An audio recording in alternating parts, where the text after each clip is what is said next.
j'ai pu, à la fin de ce moment qu'on partagera, vous laisser avec cette espèce de curiosité paisible et passionnée pour ce qui vous appelle, ce qui vous interpelle. Ça peut être des citations, ça peut être des histoires, ça peut être… Vous ne comprenez même pas pourquoi, mais restez avec cette petite relation qui s'est créée. Restez, même si vous sentez et que vous ne comprenez pas encore, ce qui peut être inconfortable. Je ne sais pas si vous avez déjà fait l'expérience. Le moment où on sent déjà et on ne sait pas encore est un moment qui n'est pas toujours confortable. Mais si vous pouvez rester avec ça, je pense que je peux prophétiser que vous aurez des épiphanies, des moments où 1 an après, 2 ans après, 10 ans après, d'un coup vous vous direz « Mais bon Dieu, mais c'est bien sûr, ça fait sens maintenant. Avant, ça m'intéressait, je trouvais que ça avait de la gueule, machin. Et d'un coup, vous direz « Les liens se font. » Ça vous est déjà arrivé peut-être que vous êtes un peu dispersé, éparpillé en morceaux, et d'un coup, des liens se font. Et d'un coup, c'est une expérience très agréable et très belle surtout. Et donc, voilà, si vous pouvez avoir cette patience de rester avec les choses, avec les citations, avec le reward, ce que vous en recevrez, c'est à un moment, OK, maintenant je comprends pourquoi. Et donc, je me suis rapprochée de moi avec tendresse et bienveillance, et j'espère émerveillement. N'ayons pas peur des mots. Alors, c'est dommage parce que je ne vois pas les museaux de tout le monde, donc je vais poser une question. Et j'aimerais bien que les gens qui disent oui à la première, enfin 2, 3, chaque fois si la réponse est oui, ils lèvent la main. Mais hocus pocus, que je ne vois pas, il y en a 2, 3. Donc tant pis, je verrai les autres. Qui est intéressé par l'identité? Bon. Qui est intéressé par le transpersonnel? Hein, c'est déjà un peu moins. Qui est intéressé par C'est quoi le transpersonnel? Attends, on y vient. Lance-toi sans savoir, tu auras des surprises dans la vie. Qui est intéressé par le transpersonnel à un niveau plus intellectuel, à un niveau plus expérientiel, quelque chose qui, on ne sait pas trop ce que c'est, mais c'est pas neutre, mais c'est parfois un émerveillement qu'on n'explique pas, parfois une question qui passe qu'on n'explique pas. C'était cette attitude-là.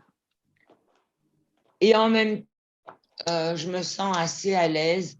ANL-PNL, qui est notre… ils font des congrès un peu, des grands-messes un peu tous les janvier, sauf quand il y a des Covid. Et j'ai donné quand même 3 ateliers sur le transpersonnel avec des gens quand même très, très, très mentaux. Donc moi, je me disais, je vais chanter ma petite chanson, mais n'aie pas d'attente, comme ça tu ne seras pas déçu. Et j'étais très étonnée. En fait, il y avait énormément de gens qui venaient à ces ateliers, qui n'avaient pas peur de se mouiller, qui, bien avant que j'ouvre mon petit klaxon, s'étaient posé des questions. C'était plutôt une bonne nouvelle, honnêtement, parce qu'au départ, j'y croyais pas trop. Je me disais un peu Daniel dans la cage au lion, et puis finalement, non. Alors, je veux juste vous dire qu'il y a des moments où je vais parler de moi, pas parce que je suis une personne importante ou intéressante, parce que c'est la personne que je connais le mieux et avec qui je vis depuis le plus longtemps. Et que j'ai, ce que je vous souhaite à vous, une curiosité passionnée et tendre. Tendre, c'est récent, pour comment je fonctionne. Donc, en soi, ce n'est pas très intéressant. Ce qui est intéressant, c'est la structure de ce que je vais vous dire. C'est peut-être que cette structure va résonner dans une structure en vous. C'est ça qui est intéressant. Moi, là-dedans, je suis qui je suis. Donc, comme je vous disais, oui, je me pose des questions.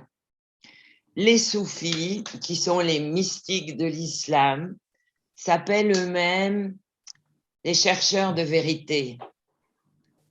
Et je trouve que c'est une belle appellation. C'est pas gagné qu'ils vont trouver, mais au moins un jour, ils se sont levés et ils ont commencé à chercher. Et pour la plupart de ceux que je connais, ils n'ont pas arrêté.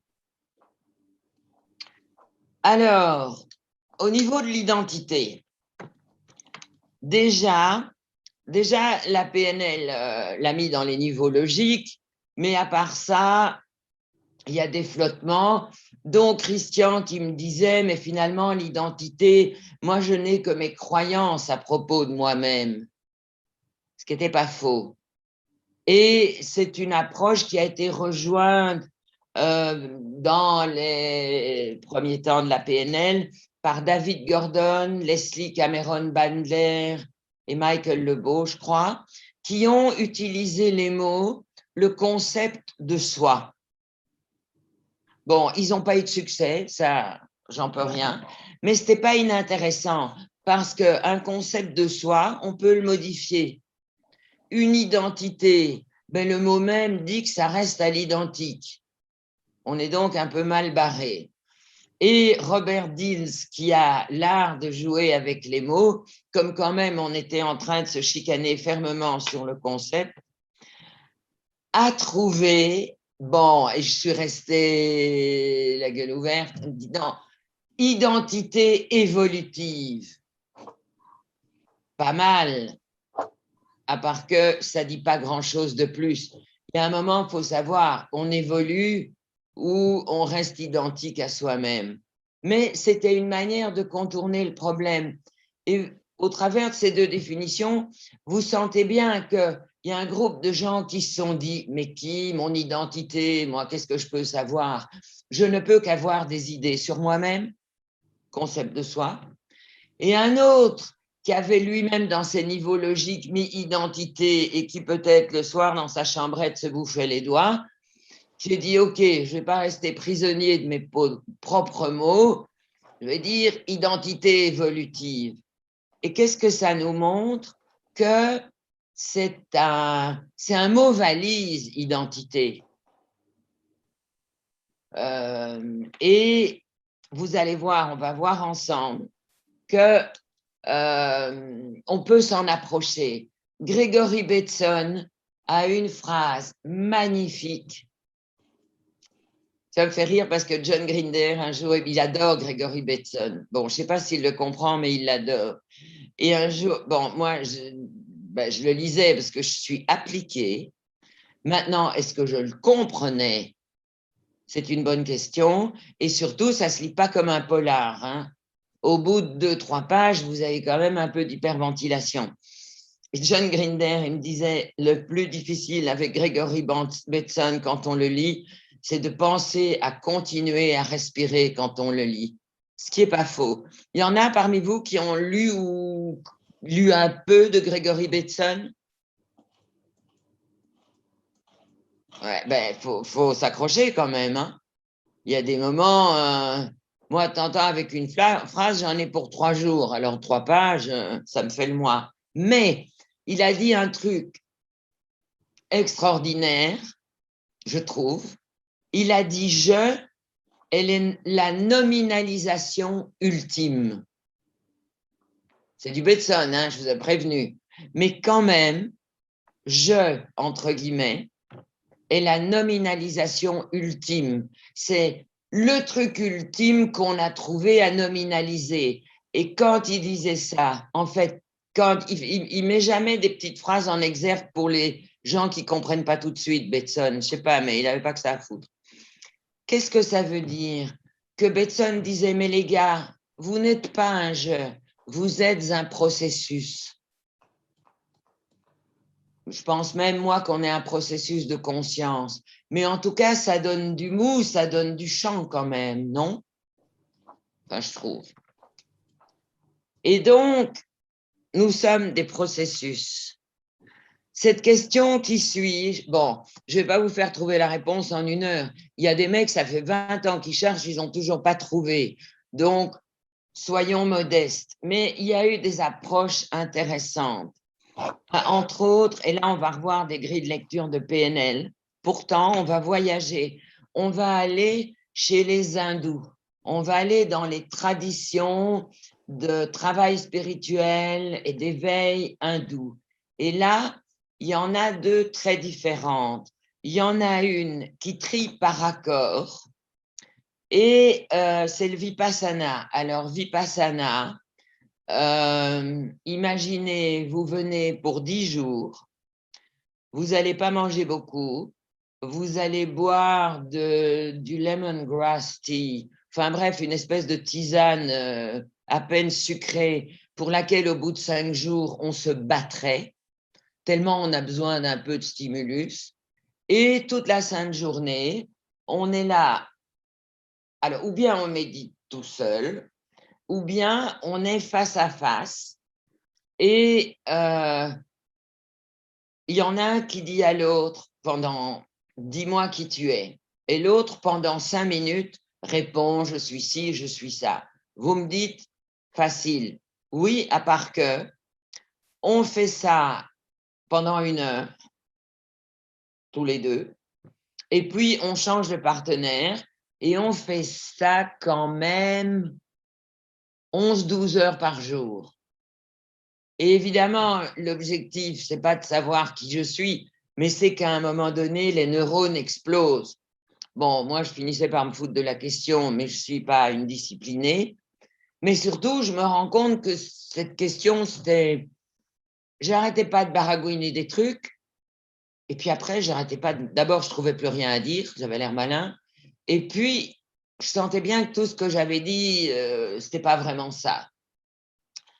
Et il y a une autre tradition qui, elle désaccorde. Et c'est neti, neti. Je ne suis ni ceci, ni cela. Je ne suis pas mon corps, je ne suis pas mon mental, je ne suis pas ma douleur dans le pied, je ne suis pas... Enfin bref, il y a de quoi s'occuper puisque toute la sainte journée, on la passe quand même à s'occuper, on va dire. Très honnêtement, la deuxième version est aussi fatigante que la première, mais c'est vraiment 2 approches différentes. Et ce que ça fait, c'est que ça, je pense, ça fatigue le mental et qu'il y a quelque chose qui se pose beaucoup plus à l'intérieur, vers quelque chose qui a peut-être pas de nom et en plus, c'est pas très important. Alors, il y a ce que j'ai. J'ai des attributs, j'ai des traits de personnalité, moi, je suis une nana comme ci ou comme ça. Mais est-ce que c'est ce que je suis? J'ai des blessures. Bonjour Lise Bourbeau. Bon, il y a un moment, Bourbeau était à la mode, tout le monde était « Oh, moi j'ai une blessure d'abandon. Oh, moi c'est bla bla bla. » Les gens s'identifiaient à fond les manettes. J'ai une blessure d'abandon, je ne suis pas ma blessure d'abandon. Et c'est d'ailleurs une bonne nouvelle. Et ça va comme ça. On a beaucoup travaillé à ressources parce que je trouvais ça passionnant, les stratégies de survie au niveau, en utilisant le physique, l'émotionnel et le mental. C'est passionnant. Ça nous définit depuis qu'on est tout petit parce que déjà, on n'est encore que bébé, on ne sait rien, mais on sait déjà que si on ne survit pas, il ne va pas se passer grand-chose longtemps. Mais est-ce que c'est qui je suis? Non. C'est un attribut de moi, enfin, ou quelque chose que j'ai. Et ça nous pose des vraies questions, non? C'est OK, tout ça, j'y crois à fond les manettes. Et pourtant, c'est pas qui je suis. Il y a vraiment aussi des gens qui se posent des questions et il y en a qui ont un peu trop de réponses. Bon, tout ce que j'ai décrit, c'est votre personnalité. Fastoche. Et puis, il y en a qui vont opposer l'ego. Et l'ego, c'est pas pour dire, mais il n'a pas bonne presse. Hein. Je veux dire, surtout dans les milieux un peu spirituels. Ego, pas bien et tout. C'est curieux, Parce que tant qu'on est sur ce plan d'existence, on fonctionne avec un ego. On n'est pas notre ego. Mais la question n'est pas d'avoir un ego ou pas.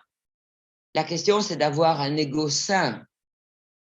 Et il y a des gens, dont mon ami Robert, avec qui, là, on s'est frité, mais des soirées entières, qui opposaient ego et âme, y compris dans un de ces niveaux logiques qu'il avait fait version pyramidale. Et c'était très clivant, je trouvais. Il y avait à ma gauche ce qui était pas bien, l'ego, et au même niveau l'âme, et puis il y avait l'ambition, pas bien, et la mission qui était bien.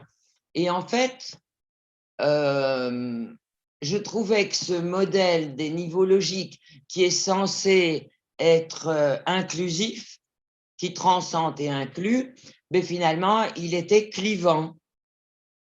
Donc, c'est jamais que ma réflexion, hein. Au moins, ça nous aura occupé 2-3 soirs. Mais ça nous amène à quelqu'un, un mentor que j'aime beaucoup, qui s'appelle Ken Wilber. Il fait pas de PNL. C'est un des plus grands penseurs des 50 dernières années aux États-Unis. Parfois, il est un peu complexe, mais il reste compréhensible. Et il disait chaque fois que dans un mode, chaque fois qu'on monte d'un niveau, à la fois le niveau supérieur transcende et inclut. Ça fait sens pour vous? Et plus je vais, plus je trouve de justesse dans cette définition.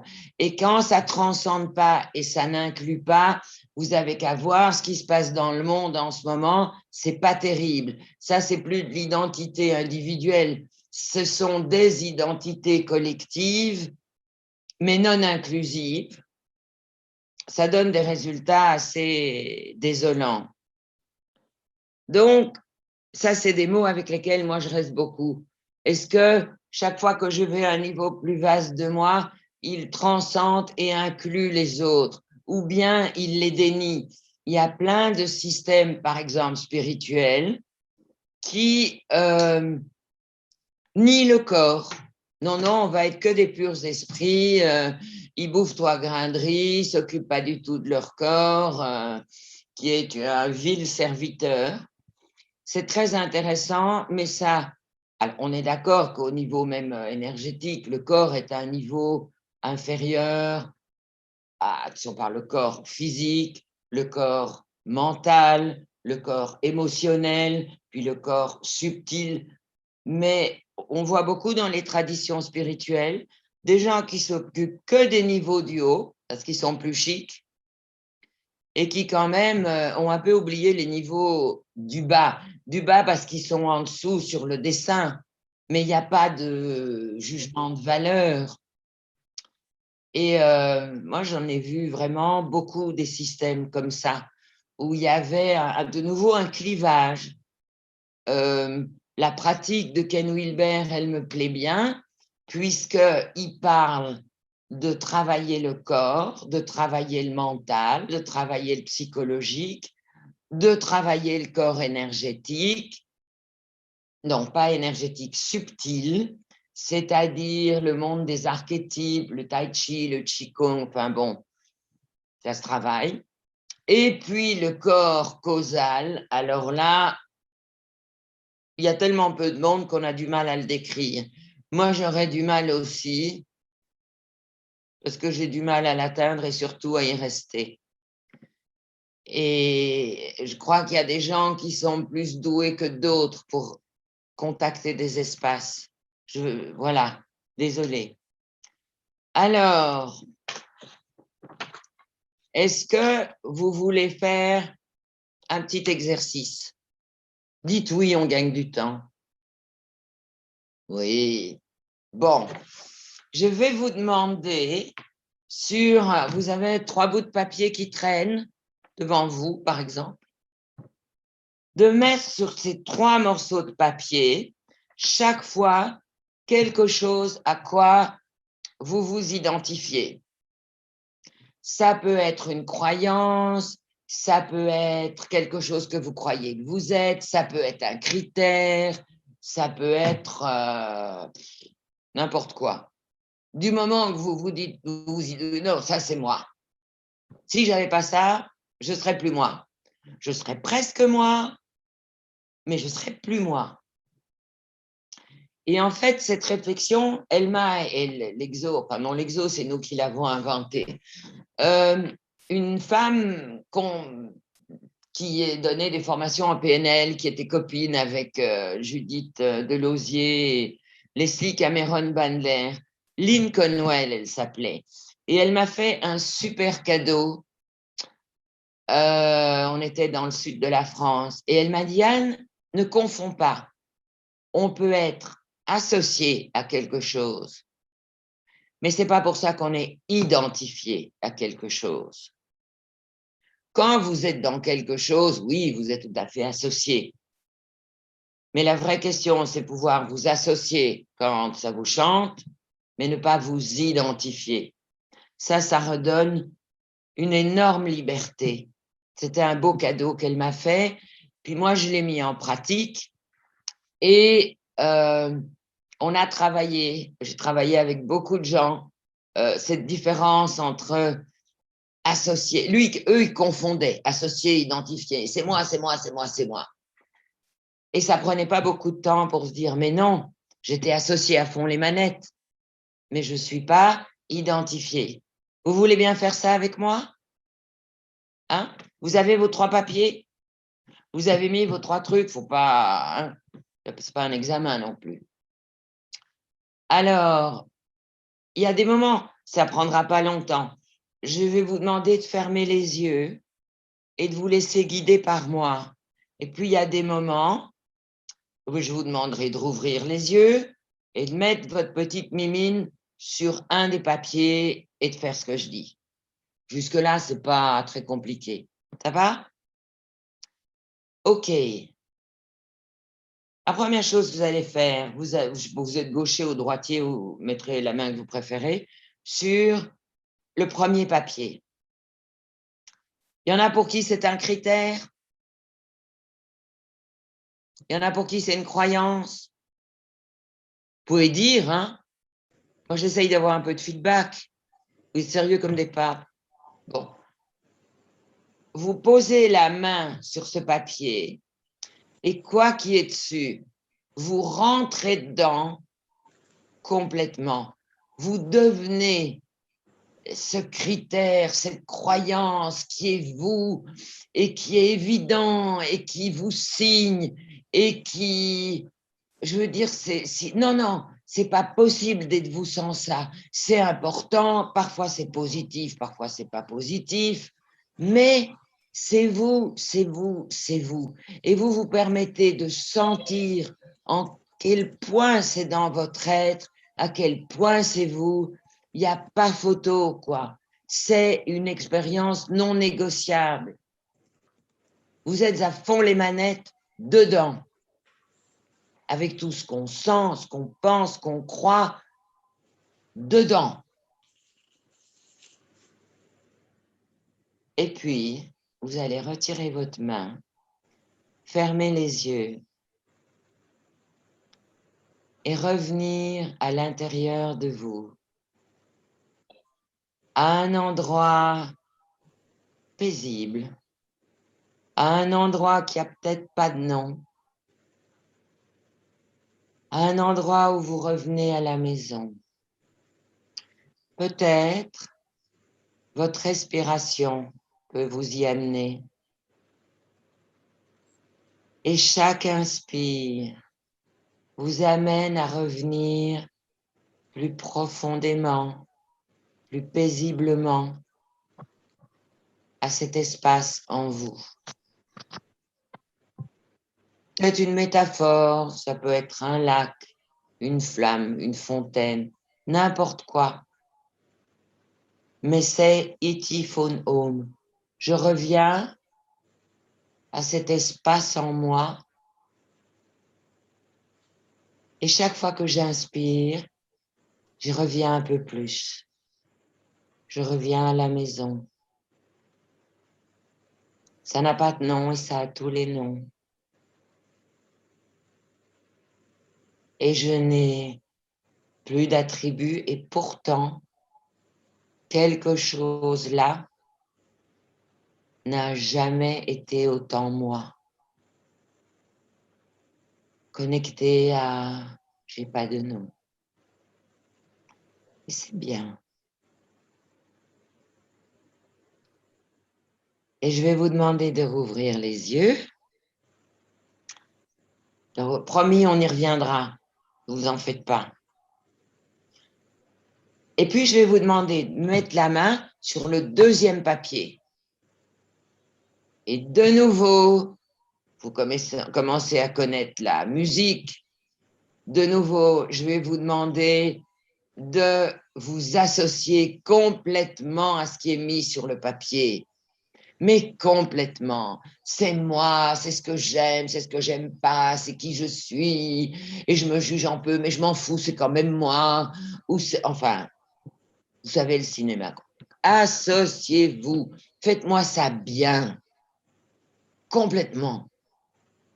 Si vous avez une croyance, non, celle-là, c'est moi. Si je l'avais pas, putain, je serais juste plus moi, on rigole ou quoi? Oh, une idée de moi, c'est moi. Donc, allez-y à fond.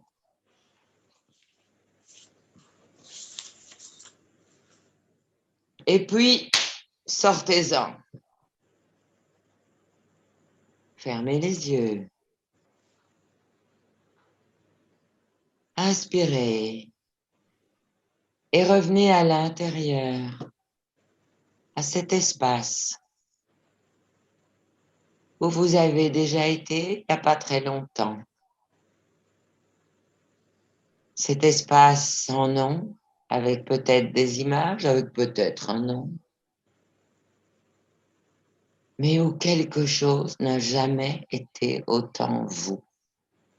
À la maison. Et vous utilisez votre inspire pour revenir plus dans cet espace. Voilà, comme ça. Et peut-être vous découvrez que vous y avez accès plus facilement, peut-être plus rapidement. Quelque chose dans votre neurologie a commencé à trouver un chemin. Et vous vous posez à la maison de cet espace en vous, qui peut plus facilement être nommé par une métaphore, une image, et qui pourtant est tellement vous. C'est bien.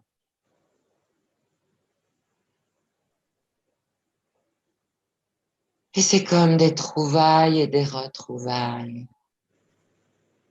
C'est bien de revenir là. C'est pas un espace où on va nécessairement, souvent. Et puis vous rouvrez les yeux. Et vous savez qu'on pourra revenir là. Et état séparateur, vous tapez des mains, quand même, parce que on a tendance à continuer à rester un peu là. Mais oui, c'est pas mal. C'est qui? Il y en a une qui s'éclate complètement. Ingrid, reviens, je te promets, on y reviendra. Et vous mettez votre main sur le troisième papier. Vous connaissez la musique, vous allez me faire ça bien. Vous vous associez complètement. De toute façon, ne faisons pas semblant, depuis que vous avez 6 ans, 10 ans, 15 ans, vous vous y associez à fond les manettes sans le faire consciemment. Alors juste, vous le faites maintenant, mais consciemment. Mais c'est la seule différence. Donc allez-y, les gars. J'en vois un ou deux qui ont déjà envie de revenir après. Allez, d'accord. On arrête de s'associer. On ferme les yeux. On inspire doucement. Et on suit le fil de cet inspire qui nous ramène à cet espace qui est nous aussi. Peut-être même nous, vraiment. Et juste pour le plaisir, on inspire encore consciemment. Mais comme on suivrait un chemin, comme si on pouvait augmenter cette expérience, se retrouver encore plus dans cet espace qui est aussi nous. Et peut-être que le chemin est vraiment plus facile, plus rapide, plus aisé que la première fois.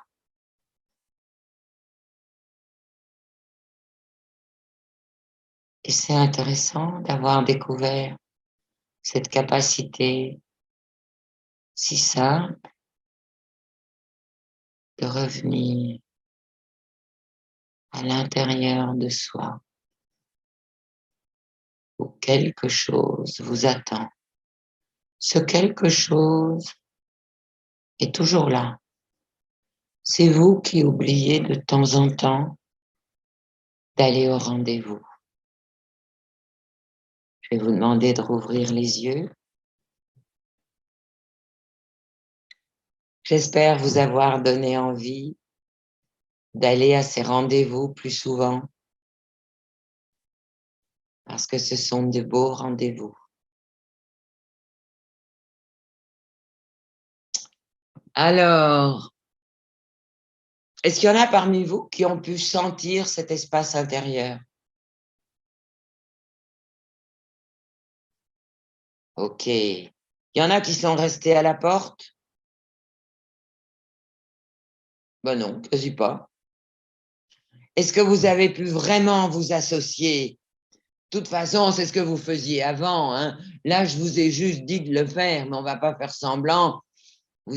Et vous avez pu. Mais jouer le jeu. Il y a un moment, ça devient marrant de s'associer.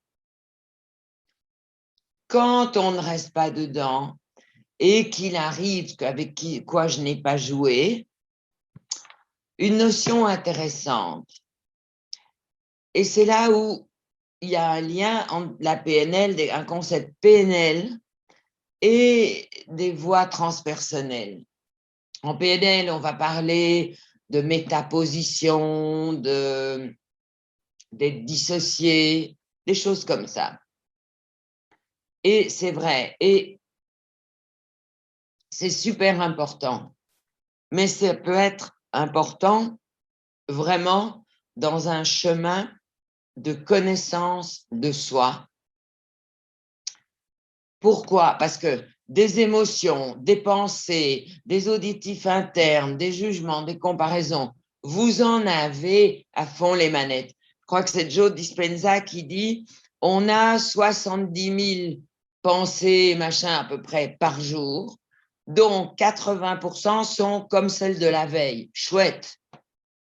Donc, mais on est un peu obsessionnel. Donc, c'est pas grave. Mais ce qui est intéressant, c'est d'utiliser cette capacité de métaposition à deux niveaux. Excusez-moi, je dois négocier avec mon chat. Non, Pépite, non. À deux niveaux. Un niveau, c'est un niveau de méditation. Vous allez échapper. J'ai failli vous mettre à la sauce 3 minutes de méditation. Je savais bien que 5, vous mettriez des épingles dans ma photo. Donc. Mais c'était pas pour la méditation. C'était que si vous essayez de rester 5 minutes en faisant le vide, qu'est-ce que vous allez voir et sentir et penser? Tout sauf le vide. Vous allez penser un tas de trucs, sentir un tas de trucs, que dans vos émotions, dans votre corps, vous allez avoir mal à l'épaule droite, vous allez vous dire, je me fais chier. Et Anne Pierrard, elle me fait chier aussi. D'ailleurs, c'est nul son truc. Il y en a parmi vous qui ont déjà eu cette expérience en méditation? Rassurez-moi. Vous n'avez pas fermé les yeux pour tomber dans un vide extatique quand même. Il n'y a pas qu'à moi que ça arrive. Mais le truc en méditation, moi, je voulais lasériser mes pensées comme ça, paf, une, deux, bon, ça ne marche pas. Mais c'est qui est justement ce qu'on appelle le témoin, mais c'est vraiment un lien avec la métaposition et la dissociation, qui est un témoin, une métaposition, qui puisse observer ça. Pas tout le temps, il ne faut pas rêver, enfin, vous peut-être, moi je suis sûre que non, mais de temps en temps quand même, qui est, je pars, blablabla, et puis à un moment, il y a ce témoin qui fait « Oh, oh, là, tu es en train de partir en vrille. » Et c'est intéressant. Ça, c'est une des utilités. L'autre utilité, comme on passe pas sa vie à méditer, mais on passe sa vie à vivre, ou en tout cas à survivre. Et j'ai vu qu'en développant cette capacité, je ne sais pas, mais j'ai quand même essayé beaucoup, qu'il y a un moment, bien sûr, je pars dans mes délires 15 fois par heure, mais il y a quelqu'un qui s'est installé, un peu comme Jiminy Cricket sur mon épaule gauche, il y a quelqu'un qui, à un moment, voit passer ma pensée. On ne vous demande pas de ne pas penser, ça serait d'une cruauté absolue, et en plus, ça rate. Gilbert, tu es bien fatigué. Mais on vous demande de temps en temps, en tout cas c'est super intéressant, à un moment donné, de devenir conscient d'une pensée, de la voir passer. Moi, je me surprends. Parfois, je me dis, mais Pierre-Art, tu penses ça? Eh oui. Et le fait qu'il y ait ce témoin, ou en PNL, on dirait cette métaposition, ça me rend plus conscient. Ça me dit quoi travailler en PNL, lol. Parce qu'il y a des trucs, je les pense, j'ai pas envie de les penser, hein, ça me pourrit la vie. Mais tant que je reste complètement associée à tout ce que je pense, je sens et tout, walou, il n'y a rien que je peux faire pour en sortir. Ça fait sens ce que je dis. Ça a l'air bêta comme tout, mais c'est super, super important. Bon, et parfois, vous avez des amis chers qui peuvent vous aider. Mais je sais, pour vous donner un exemple concret, comme beaucoup de gens, quand je suis en voiture et qu'il y a quelqu'un qui me fait une queue de poisson ou qu'on va à un carrefour, on sait bien que des quatre côtés, ça commence à rentrer dedans et que des quatre côtés, les gens continuent à foncer au milieu pour qu'on soit tous coincés, ou qu'il y a vraiment des gens qui sont, c'est marrant la voiture, c'est une belle métaphore, qui sont vraiment moches, quoi. Et j'avais un ami qui m'a servi de témoin et qui m'a dit, mais Anne, pourquoi tu te mets dans un état pareil? Pourquoi ça te fait râler? Mais je dis, c'est parce que c'est un humain qui est pas net. Et je dis, oui, bon, c'est un mec chiant, là, enfin, ça ne justifie toujours pas que tu sois dans cet état. Il y a quoi qui est touché? Et je me suis entendu dire, eh bien, ce mec, c'est l'humanité. Et si c'est ça l'humanité, j'ai aucune envie d'y appartenir. Mais je peux vous dire, quand on fait ces liens cause effet, on a beaucoup de mal à être dans la bienveillance et la compassion par rapport à un crétin automobiliste qui a peut-être une mauvaise journée, s'est frité avec sa femme ou n'importe quoi.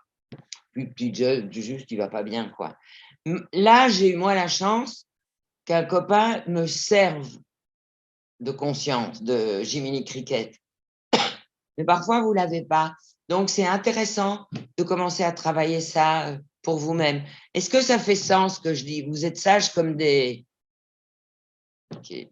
Gilbert, il m'intimide. J'ai l'impression qu'il me regarde comme ça. Mais c'est bien, ça me fait travailler mon estime de moi. Alors, on va parler un petit peu, ça passe vite le temps quand on a des gros sujets, du transpersonnel. C'est un mot valise. Qu'est-ce que c'est le transpersonnel? Est-ce que c'est ce qui est plus au-dessus de moi, enfin non pas au-dessus de moi, plus vaste que moi? Est-ce que c'est le champ unifié? Est-ce que c'est un sens du divin? Est-ce que c'est la nature? Est-ce que c'est tout ça, en fait. Parce que chacun d'entre nous, à partir de ses expériences et de son éducation, a codé cette notion comme il a pu. Donc, bon, Dieu ou le divin ou tout ça n'est pas nécessairement un mec avec une robe blanche en polyester et la barbe assortie. Mais si ça aide, pourquoi pas. Mais ce qu'il y a d'intéressant, c'est ma représentation du divin. En quoi il y a moi, je vais vous dire des trucs qui existent. Vous faites votre popote personnelle, hein, mais ce que je vais vous dire m'a bien aidé, moi, à comprendre ce qui se passait dans moi. Et la relation que je pouvais avoir. Je pense qu'on a une envie d'appartenance. On essaye d'appartenir au niveau horizontal à nos frères humains, mais je pense qu'au niveau plus vertical, plus immanent, on a envie d'appartenir à plus vaste. Et ça se manifeste différemment. Il y a des gens, il y a un moment dans la nature, dans une forêt, devant un orage, dans la montagne, ils ont une expérience qui n'est pas juste l'orage, la montagne ou les arbres. Ça vous est peut-être déjà arrivé. Il y avait un orage de montagne, mais il y avait tellement plus. Et il y avait cette connexion entre vous, qui étiez justement plus vous trop identifiés avec vos petites casquettes, mais vous et ça. Et c'était fort. C'est une des manières de connecter le divin. Et il n'y a pas à cracher dessus. Ça peut être. Alors, ça peut être aussi, il y a beaucoup de gens qui parlent maintenant du chant unifié. Et pour ceux qui aiment lire, il y a un auteur qui s'appelle Dos Santos, qui est un Portugais qui fait des bouquins, c'est des romans, mais c'est d'une intelligence brillante. Le mec, il fait 3 ans de recherche quand même. Et de temps en temps, il vous balance dans le bouquin 15 pages sur les chants unifiés et vous continuez à les lire comme si c'était un polar. Ça, pour moi, respect. Il n'y en a pas beaucoup qui sont parvenus à faire ça. Et il y a, notez-le, j'ai par moments de trou de mémoire, Dos Santos, il y a un titre de bouquin qui est Le Sceau de Salomon. Et il y en a un autre où il y a Einstein dans le titre. Ça parle du champ unifié. L'univers est un être vivant. C'est une des manières de connecter aussi le divin. Parce que il se passe quand même des choses bizarres. Là, c'est mon moment culture pendant 5 minutes. Désolée de vous embêter, mais c'est trop passionnant. Il y a une tribu au Mali, une tribu africaine qui s'appelle les Dogons. Les Dogons, ils vivent au pays des Dogons au Mali depuis que le monde est monde. Et il y a, en 1950, 2 anthropologues français dont je vais vous passer les noms. Non.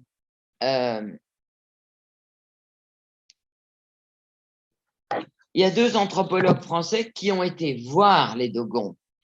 Et les Dogons ont expliqué à ces 2 anthropologues, Griol et Dieterlen, que dans leur mythologie, ils ont beaucoup partagé. Ils regardaient les étoiles. Je veux dire, c'est un pays où le ciel est vachement dégagé, où, bon, ça prend pas de temps. Et ils regardent les étoiles depuis des centaines d'années et ils ont expliqué à ces 2 anthropologues qu'il y avait dans leur cosmologie, à côté de Sirius, c'est la plus grosse étoile, donc celle-là, même nous, on ne peut pas la rater, mais qu'il y en avait une autre, Sirius B, et que cette Sirius B organisait leur cosmologie, leur sens du monde et du divin depuis, ils n'ont pas trop le sens du temps, mais depuis des centaines d'années. Bon, jusque-là, pourquoi pas? Ce qu'il y avait d'intéressant, c'est qu'au moment où ils ont raconté ça à nos deux explorateurs anthropologues, Sirius B n'avait pas encore été découvert. C'est intéressant, non? Comment ils ont su ça? Est-ce que c'est parce qu'ils ont des manières de se connecter, je ne les connais pas, mais de se connecter à un champ unifié et à l'information et la sagesse du champ? Bonne question. C'est peut-être ça le divin. Et puis, il y a des représentations. Donc là, je vous ai donné une expérience très, je dirais, troisième position perceptuelle pour parler PNL du divin. C'est ça. Puis, il y a une autre manière de vivre le divin qui est être en relation. Ça, c'est deuxième position perceptuelle. C'est, bon, je dis le divin, ça vous pose un problème ou pas? Je ne sais pas comment l'appeler. Mais donc, là, j'ai une relation avec le divin. Il y a un je, et il y a, qui est moi, et il y a le divin. Et il y a ce qui se joue entre le divin et moi.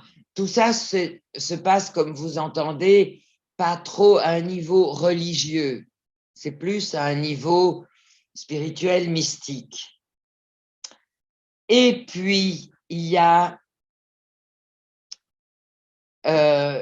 j'ai du mal à en parler parce que vraiment j'essaye et j'y arrive pas. C'est une relation intime, mais c'est une relation duel. Il y a toujours le divin et moi. Et puis à un moment, il y a une fusion.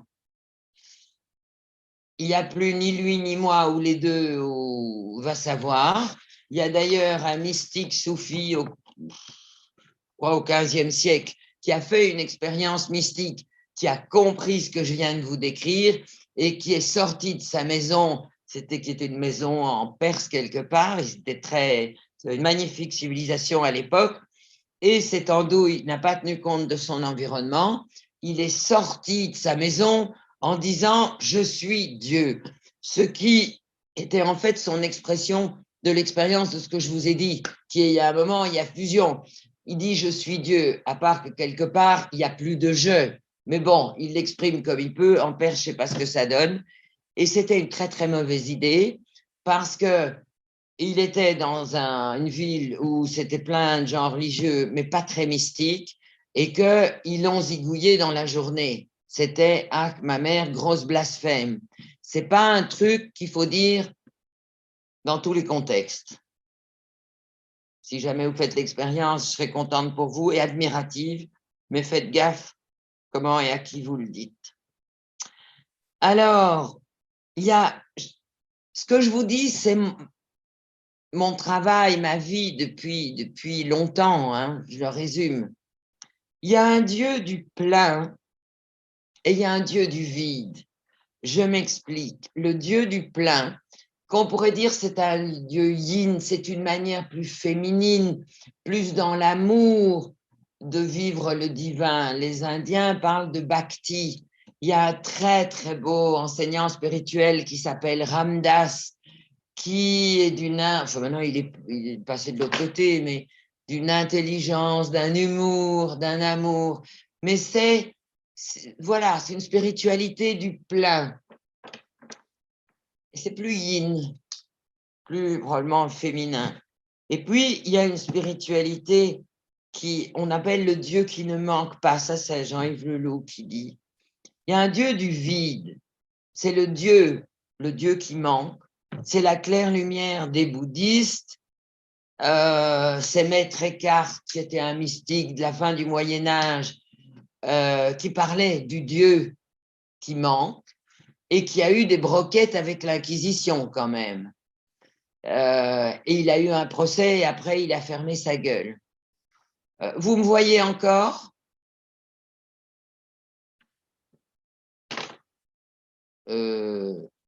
Ah. Vous avez continué à m'entendre?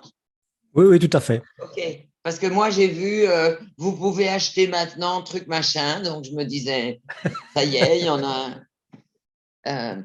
Donc, Maître Eckhart est un type brillant, un mystique, Moyen-Âge et tout, qui, c'était quand même fin d'Inquisition, mais c'était toujours chaud, a été brodé ce truc du Dieu qui manque, du vide, quand on va au-delà du plein.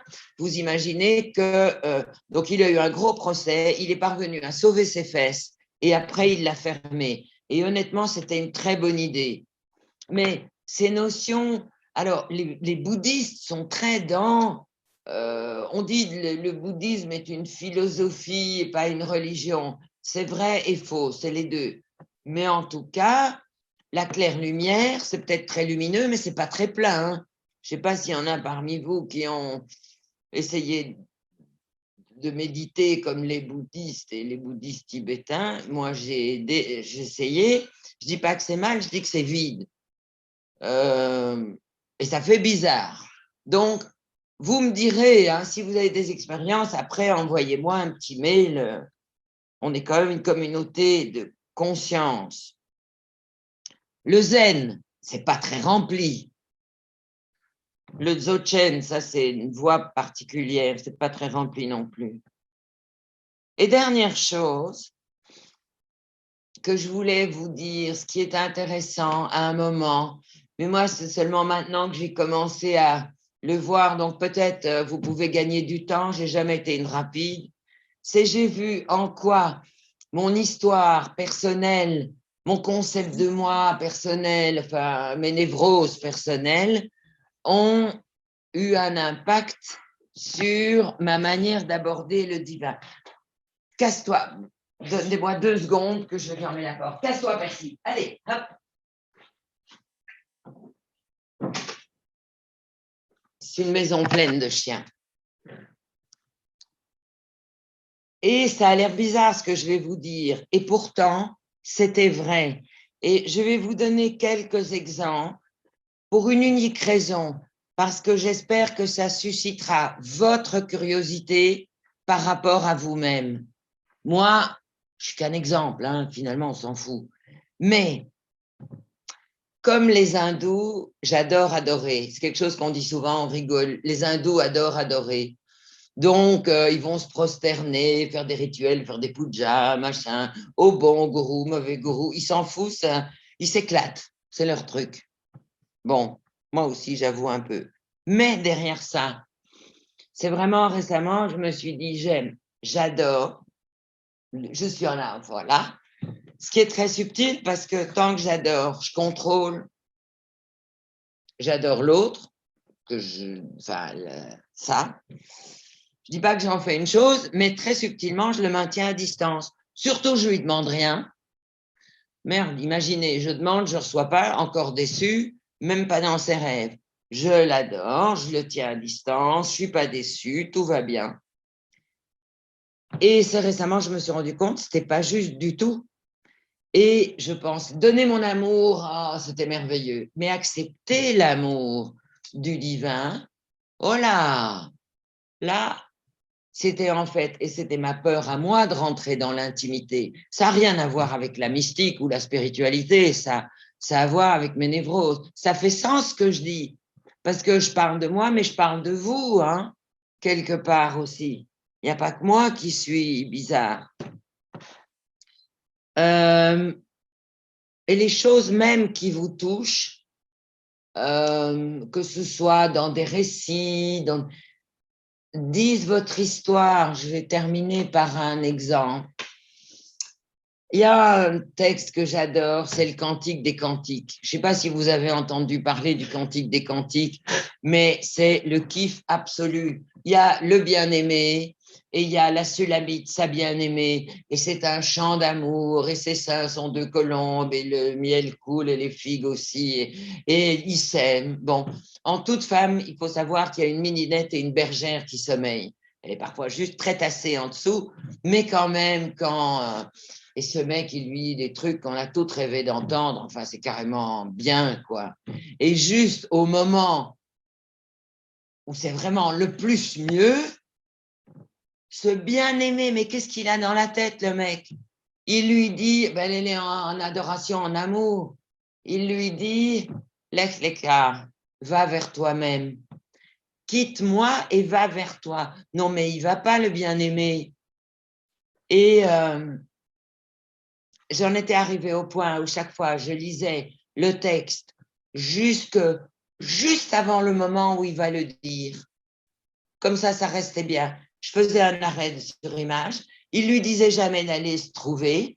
Et moi, je restais avec les deux qui s'aiment. Bon, c'est bien, mais je ne suis pas la seule à faire ça. Quelque part, on a tous une relation qui est très personnelle et liée à notre histoire avec le transpersonnel. Je vous étonne quand je dis ça? Non. Donc, allez voir, c'est rigolo. Et notre application, je termine là-dessus, Potentiel, c'est une application de modélisation, mais à un autre niveau. Je sais qu'il y a des plombes et demie. John Grinder avait modélisé un guérisseur. Mais à part ça, il a dû se faire chier parce qu'il a trimballé son guérisseur dans au moins 10 endroits différents en modélisant toujours le même. Je ne sais pas comment il trouvait encore des trucs à dire, mais bon.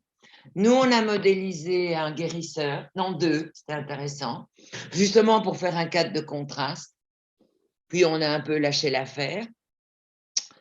Et récemment, j'étais avec une amie qui est ma sœur d'âme. On a tout vécu, on a suivi des enseignants, des gourous, des Machu Picchu, dans la pyramide, la chambre du haut, mais dans la pyramide de droite où on descend, où c'est beaucoup plus trash. On s'est bien marré et on a eu plein d'expériences, donc on était contente de nous, on a rigolé, enfin c'était bien. Mais là-dedans, il y en a un ou deux ou trois même, qui après, nous à un moment, on avait fait, enfin c'était bien, quand on sentait qu'un truc n'était pas juste ou quoi, on se levait, on partait, c'est bon, quoi, on n'allait pas en faire un fromage non plus. Et il y en a au moins deux où il y a des nanas qui ont dit je me suis fait abuser ou influencer, ou enfin bref, transfert contre transfert, tout ça. Et ma copine Pascal et moi, on s'est dit, mais nous, on est toujours passé à travers les gouttes. Donc, à la fois, on était complètement dedans, mais il y a quelque part, c'était non conscient, quelque chose en nous qui veillait au grain. Et on ne l'a pas encore modélisé, mais on s'est dit que ça aiderait vraiment plein de gens qui vont suivre des enseignants. Je ne dis pas des gourous avec un os de poulet dans le nez ou qui font les choses, enfin, mais même des enseignants qui, si elles perdent une partie de leur âme, ces créatures, c'est quand même qu'il y avait des fuites. Et je trouve intéressant d'avoir cette force qui vous permet d'explorer. Il y a des tas de gens pas alignés qui ont des tas de choses à dire et ça vaut la peine d'être... et ça me fait quand même terminer sur une distinction, je trouve intéressante et que j'ai mis des décennies à comprendre. Et c'est Ken Wilber qui a éclairé ça pour moi, qui est, il y a ce qu'on peut appeler des états de conscience. Et dans ces états de conscience, le plus bas, c'est le sommeil profond, enfin bon, nanana. Et les plus hauts, c'est Satori, Samadhi, extase, truc, muche, brol, les siddhis, les pouvoirs. Bon, ça existe. Moi, j'en ai vu plein. Il y a des gens, quand même, ils vont très, très loin. C'est pas du pipeau. Et c'est impressionnant. Et on a envie de faire comme eux, parce qu'on a envie aussi d'aller en eux et d'avoir les yeux impulsés. Et c'est vrai. C'est vrai qu'ils ont ces états-là. Ça ne veut pas dire nécessairement qu'ils y sont tout le temps. On peut avoir des expériences comme ça sans être illuminé. Mais Wilber fait une autre catégorie, une autre colonne qu'on pourrait appeler les stades d'évolution. Et par exemple, il y a des traditions, des tas de traditions spirituelles où on se fout complètement de votre stade de développement psychologique, votre ego, on s'en fout, vous travaillez sur vous, on s'en fout, de toute façon, c'est un peu de la merde. méditer, ça finira bien par s'arranger. De toute façon, vous avez plein de vie pour que ça s'arrange. Bon. Mais ça explique énormément. Vous avez quelqu'un qui a vraiment des extases très fortes, des pouvoirs très forts, et un appétit du pouvoir très fort aussi. Pourquoi? Parce qu'au niveau du développement, de l'évolution, de ces stades d'évolution, il est resté très petit. Et ça vous donne que peut-être vous vous êtes posé des questions en disant, il y a des gens, ils sont extraordinaires à un niveau, et à un autre niveau, bon, c'est curieux. Et c'est toujours les trois grands classiques, le sexe, le pouvoir ou l'argent. Il ne faut pas rêver. Les gens qui ont des grands pouvoirs ne sont pas toujours très développés à d'autres niveaux. Est-ce que ça fait sens ce que je vous dis? Moi, ça fait pas 3 mois que j'ai découvert ça. Je voyais bien quand même qu'il y a des gens, oui, ils arrivaient à des choses extraordinaires, mais non, ils n'étaient pas stabilisés, ils n'étaient pas nettoyés. Et il n'y a pas besoin d'aller jusqu'en Inde pour trouver ça, hein. Il y a vraiment beaucoup de gens qui vivent des choses très fortes et impressionnantes pour d'autres gens et qui, au niveau de leur développement personnel, sont très petits. Et ça nous amène, et je clôture là-dessus, à dire que, contrairement à ce que disent des traditions, et comme dit Ken Wilber, oui, je crois qu'un développement personnel est absolument nécessaire pour un chemin transpersonnel. Que faire l'économie de l'un pour arriver tout de suite aux étages du dessus est absolument pas réaliste. Alors, vous pouvez très, très bien avoir un chemin psychologique et pas vouloir aller à l'étage du dessus. C'est le choix de chacun. Mais, et c'est tentant, l'étage du dessus, quand même, il a de la gueule, hein. Je veux dire, avoir accès à des extases et des trucs chouettes, au lieu d'aller gratouiller son ombre et ces trucs un peu glauques quand même, c'est plus marrant. Mais voilà, moi, l'explication que j'ai donnée. Ben, j'ai dit ce que j'avais à vous dire. Si vous avez des questions, je suis votre homme, enfin non votre femme. À vous. Christian va s'arranger pour… Bah oui, ben vous décrochez votre micro et vous posez votre question, sauf si on est à plusieurs à dire en même temps. Je vous laisse le champ libre, lâchez-vous, une fois que vous avez atterri, quoi, je veux dire. Non? Non, et si vous avez dit, tu aurais pu être plus comme ci ou comme ça, allez-y, hein, les gars. C'est que du feedback. Merci Anne. Je veux bien juste poser une question. Yes. Merci beaucoup pour cette présentation. C'est Christine qui parle. Yes, Christine. Je voulais juste revenir à l'exercice que tu nous as fait faire Oui. et voir en fait dans quel contexte on peut l'utiliser, voilà, à quel dessin, etc. Alors, tu parles pour toi ou déjà pour le faire faire à quelqu'un d'autre? Pour le faire faire à quelqu'un d'autre, oui.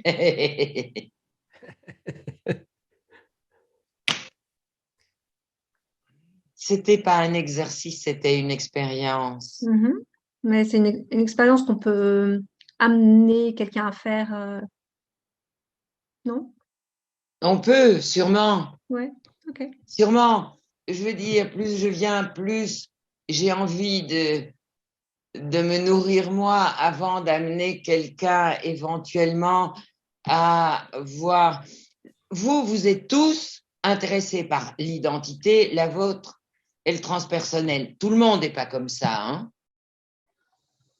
Je veux dire, il y a des gens, si vous leur dites tout ce que tu as toujours cru que tu étais, finalement, tu ne l'es pas, c'est un peu guidé sans s'accorder.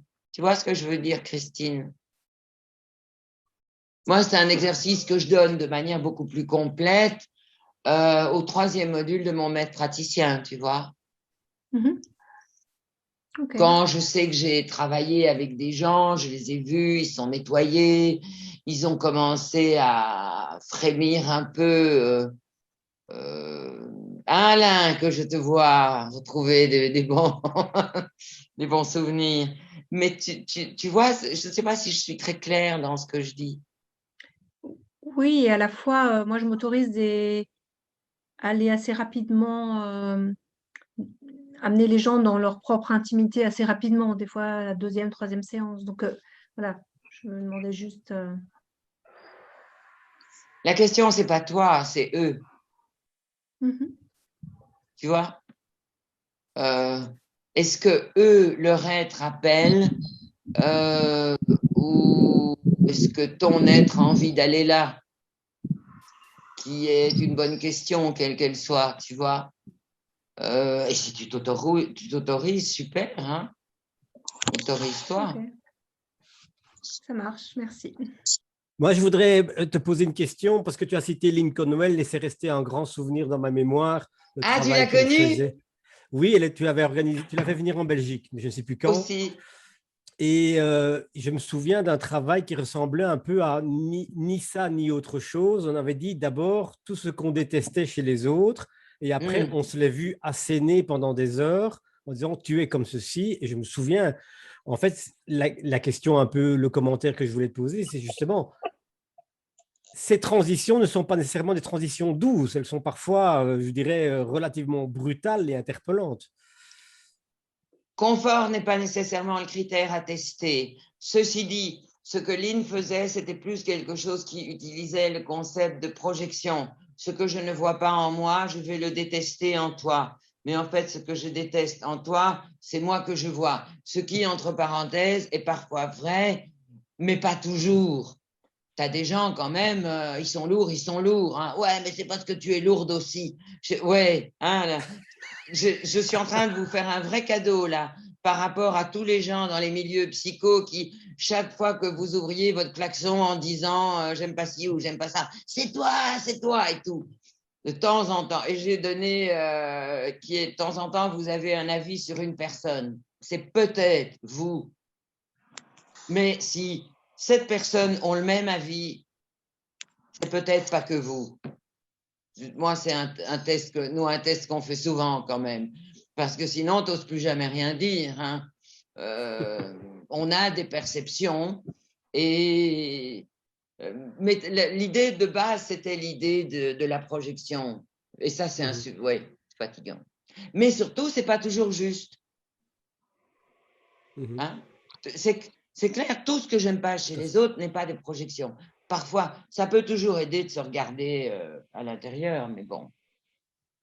Alors, j'ai une autre question, c'est on a un peu reproché parfois au modèle de Diels, avec cette pyramide, de mettre le transpersonnel à l'extérieur, au-dessus. Il y a quand même un parti pris en termes de métaphore, c'est-à-dire qu'en fin de compte, s'il est au-dessus ou à l'extérieur, il n'est pas à l'intérieur, ou inversement. Ça, mon loulou, tu as tout à fait raison, mais en même temps, Robert voulait que cette pyramide, c'était mieux que tu vois, les petites cases, et ça pouvait rouvrir, et ça marchait en entreprise, et bon, donc tu fais un peu rentrer un rond dans un carré. Mais je ne sais pas graphiquement, mais je ne suis pas une reine, comment on peut faire pour dire Dieu est, enfin, Dieu, les Américains n'ont pas de problème avec ce mot. Le divin ou le plus vaste est à la fois à l'intérieur, à l'extérieur, au-dessus, dans la nature, et ultimement, quand il y a un peu moins de moi, ben, il y a un peu plus de place pour lui. Donc, est-ce que c'est encore lui, est-ce que c'est moi? Et c'est quand même sympa. Mais tu vois, par exemple, ce qu'on dit là maintenant, on dit c'est un Robert, on est parti pour 2 heures. Alors que je crois que c'est tout simple.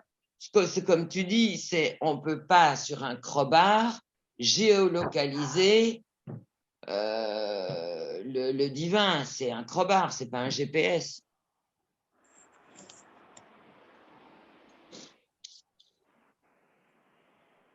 Mon Dieu, je vous ai assommé, mes pauvres. Ils sont sages. Hein. Voilà, Sylvie, Ouais, vas-y. Oui, moi pas j'avais l'habitude. un retour à faire sur cet exercice et je te remercie. Un retour personnel de comment je l'ai vécu. C'est très drôle parce que la première fois que je suis allée à l'intérieur de moi ou dans mon univers ou dans mon monde, je ne sais pas comment on peut l'appeler, j'étais bien, on va dire. Et quand j'y suis retournée la deuxième fois, je me suis rendu compte que la première fois, j'étais restée en conscience. Donc, en fait, j'ai eu l'impression, À un moment, ça m'a fait rire. Je me suis dit, Madame Vieille, tu t'es menti à toi-même. Et la troisième fois, j'ai apaisé ça. C'est-à-dire que ce truc de tu t'es menti à toi-même, c'est aplani complètement, comme s'il y avait comme si je m'étais permise une bienveillance envers moi-même. Et je te remercie vraiment de quelque part, j'aurais presque tendance à dire que dans la première, j'étais dans l'identité consciente, la deuxième, j'étais arrivée à l'identité inconsciente, et la troisième, j'étais peut-être déjà en train de toucher un bout du transpersonnel. Toi, tu l'avais déjà touché. Le truc, rappelle-toi, ce mot simple, inclusif, pas exclusif. Et si dans, je veux dire, l'idée qu'il y ait quand même un peu de conscience pour bénéficier, profiter de cet espace, tu vois, il y a quand même encore quelqu'un à la maison, à l'intérieur, et quelque part, heureusement, et puis c'est vrai, de temps en temps, tu peux partir, mais c'est pas mieux, il n'y a pas des bons points et des gommettes, tu peux partir dans un truc océanique où il n'y a plus personne à la maison, enfin, où tu es fusionné. Mais moi, je trouve que cette expérience où tu as ce point de conscience qui reste pour pouvoir se dire, putain, qu'est-ce que c'est bien, home, iti phone home. Moi, je crache pas dessus, en tout cas. Tu vois, c'est inclure tous les modèles. Parfois, c'est avec conscience, parfois, c'est avec moins de conscience. Béarnès, Choron, mystique. Ouais, en tout cas, merci beaucoup parce que c'était vraiment une très belle expérience. Mais tu sais que tu peux y retourner quand tu... C'est surtout ça qui est intéressant. C'est que, tu sais, il y a des éternités et demie, j'étais près de Denver et Robert Dills et Robert McDonald donnaient un séminaire, c'était un peu expérientiel sur les outils du spirituel. Et c'était intéressant, c'était chaud, très chaud. Et à un moment, il a dit quelque chose. Il a dit, j'ai détourné les yeux de moi un instant et quand je suis revenue à moi, 10 ans avaient passé. Et j'ai fondu en larmes. Et tellement souvent, on détourne les yeux de nous. Et quand on revient à nous, beaucoup de temps a passé.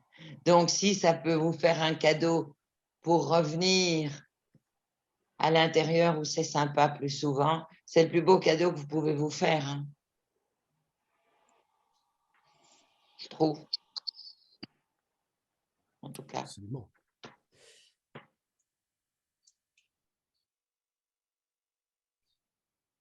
J'en vois un ou une qui a peur, tu vois, mais qui a une question à poser.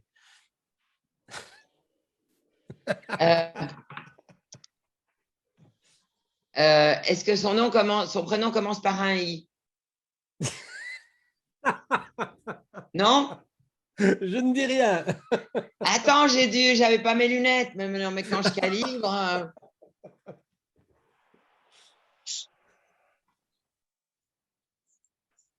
Tu pourrais dire si j'avais bien. Toi, tu pourrais me dire oui, c'est vrai ou pas.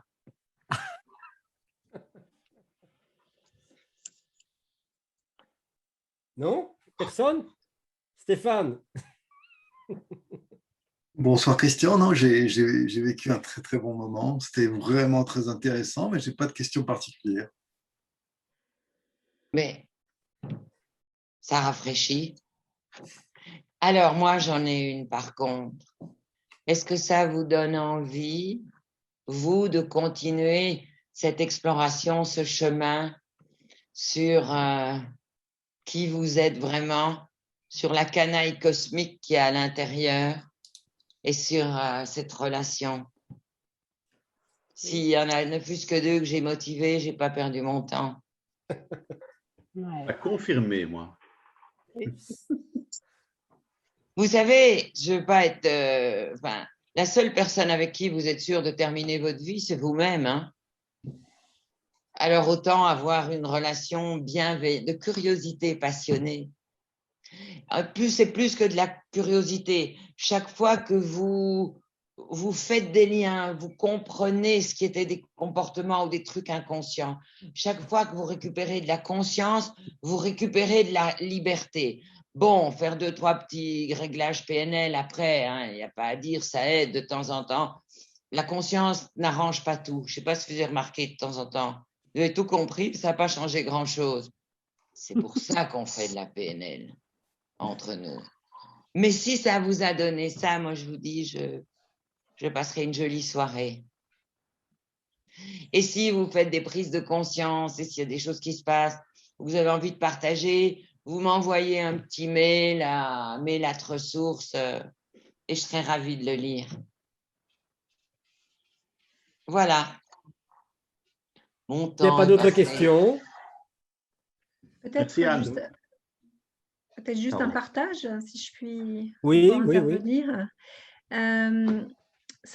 Quand Anne, tu nous demandes si ça nous a donné envie de, en tout cas, voilà, pour ma part, d'y passer plus de temps.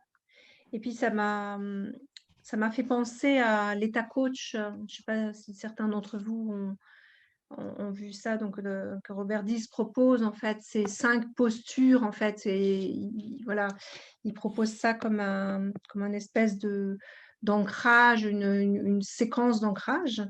Et donc dans cette posture, il y a, donc les lettres, c'est un acronyme, hein, donc la première lettre c'est la centration, la deuxième lettre c'est l'ouverture, la troisième lettre c'est la conscience. Et puis la quatrième lettre, la connexion. Et en fait, moi, ça m'a fait beaucoup penser à la connexion, du coup, les propos d'aujourd'hui, parce que c'est vraiment plus qu'une explication, c'est une sensation, je trouve, le transpersonnel. Ça n'a pas besoin de s'expliquer, mais ça se vit. Et en fait, pour ma part, j'ai envie d'y apporter plus de temps, parce qu'on est dans une société du faire. Alors que pour l'identité, pour moi, c'est l'être, en fait. C'est juste être. Donc, c'est vraiment réservé dans un agenda peut-être quotidien, un moment de se retrouver avec soi-même et d'aller explorer justement cette identité. Voilà, c'est juste ce que je voulais partager avec vous. Merci Christine. Et tu m'as donné une piste en plus. C'est d'utiliser, Robert va adorer, un état coach spirituel. Il va adorer, il adore ce genre de concept où on délire et où tu as tout à fait raison. Alors, ce qui est votre responsabilité, pas la mienne, c'est d'explorer. Ce que j'entends par là, c'est, moi je ne peux pas savoir pour vous ce qui va vous convenir, tu vois. J'étais dans un endroit en Inde où on nous disait, pendant 30 jours, tu fais un truc. Tu lâches pas avant 30 jours, tu lâches pas l'affaire.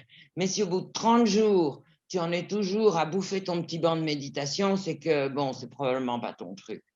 Et je n'ai gardé une grande liberté, mais une grande envie d'explorer. Et ça, je vous conseille à chacun, explorer. Je peux pas savoir pour vous ce qui va marcher, mais quand vous tombez sur le bon truc, vous le savez.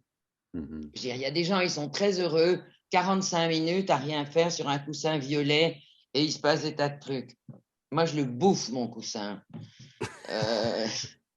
Non, mais voilà, je m'aime même en bouffant mon coussin. Mais j'ai vraiment dû chercher. Et j'ai trouvé les méditations de Joe Dispenza et encore, le mec au départ, il faisait 25 minutes où tu as les parties de ton corps, ça va, je ne suis pas manchotte non plus. Et l'intéressant, c'était que tu focalises ton attention, puis tu la défocalises, ce qui te met dans un certain état. Ceci dit, il n'y a pas besoin de faire ça 25 minutes. Enfin, ça, c'est moi qui dis. J'étais enragée avant. Mais j'ai trouvé la méditation, c'est horrible ce que je vais vous dire, le meilleur rapport qualité-temps, qui est moins de 25 minutes. La voix de Dispenza et ses mots, c'est vraiment devenu un ancrage. Et ces mots, au fil des mois, c'est moi qui les comprends différemment. Pas seulement parce que je suis une blonde, mais parce que mon chemin continue à évoluer les mots sont très simples. Je ne suis pas là pour penser. Et c'est la première fois où, avant, quand je devais faire une méditation, c'était un peu comme avant d'aller à la gym. Ça va, je sais que je serai bien après. Pendant, j'ai commencé, il est trop tard, mais alors avant, c'était chaud. C'est la première fois où j'ai plus l'impression d'un rendez-vous chaque matin. Je vais à mon rendez-vous au lieu d'aller faire la brave fille pendant 20 minutes. Et ça a changé tout à fait. Donc ça, c'est moi. C'est qu'une image de chercher pour vous ce qui marche. Et si ça ne marche pas, mais ça, c'est... Insistez pas, vous n'êtes pas là pour vous torturer. Je pense. C'est trop bon quand ça marche. Je trouve que faire les retours à soi, c'est vraiment important. Moi, je teste ça et je le fais. Je le fais régulièrement depuis quelques mois parce que je suis sur ce transpersonnel en se disant qui je suis. J'ai l'impression que si j'arrive à répondre à cette question, à un moment donné, je ne suis que des atomes et j'ai peur d'être dispersée un petit peu partout. Donc, j'ai cette peur qui me retient et donc, je reviens au fond du corps, au fond de qui je suis. Je ne sais pas méditer comme vous en parliez tout à l'heure. Ça, je ne sais pas faire. Par contre, je vois penser, je vois les pensées passer et je m'observe. Mais je ne peux pas rester comme ça, juste à méditer en bouffant sans bouffer son coussin, comme vous dites. Mais ce retour à soi, ça permet à un moment donné vraiment d'être plus en conscience avec le terre-à-terre ensuite, avec le concret. Même quand on travaille. On a et en même temps, au fin fond de tes cellules, qui est là? Comment? Au fin fond de tes cellules, c'est ça. Qui est là? Ouais. Donc, c'est intéressant comme question. Oui, c'est intéressant comme question. Ouais. Je veux dire que du chemin que tu décris, mais en t'entendant, hein, c'est comme s'il se déroule, tu vois? Tu fais les mêmes choses et pourtant les mêmes choses ne se passent pas. Il y a comme un processus qui se déroule. Et ça, c'est intéressant. C'est ça. Vraiment, on est vraiment ce processus vivant. Et on change tout le temps et en même temps, on est la même. Enfin, c'est-à-dire, c'est les mêmes trucs, mais tu les vis différemment, tu les respires différemment, tu les sens différemment. Finalement, c'est ça un processus. Hein. C'est ça. Et heureusement, enfin, moi j'aime bien pas m'ennuyer. Anne, merci beaucoup. Je ne suis jamais dans ces retours-là, quoi. En tout cas, merci pour cet atelier, j'ai bien aimé. Merci beaucoup. Chocolat là. Merci beaucoup, Anne. Je retiens quand même quelque chose que tu as dit au début. Et maintenant, je sais pourquoi la NLPNL organise ces séminaires au mois de janvier. C'est parce que les gens sont très mentaux. Et il fait froid. C'est con.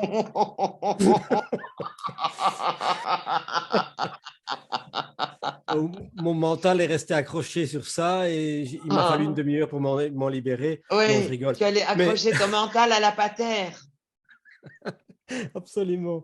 OK, merci beaucoup. Je suis quand même un peu déçu parce que je ne sais pas exactement qui je suis maintenant, mais ce n'est pas grave. Je pense pas mais tu t'en fous. Voilà. Je m'en fous. Remercie beaucoup à tout le monde. Merci pour ce petit morceau ensemble et bon chemin. Merci Au revoir à vous. Ciao, ciao. Merci beaucoup. Ciao, ciao.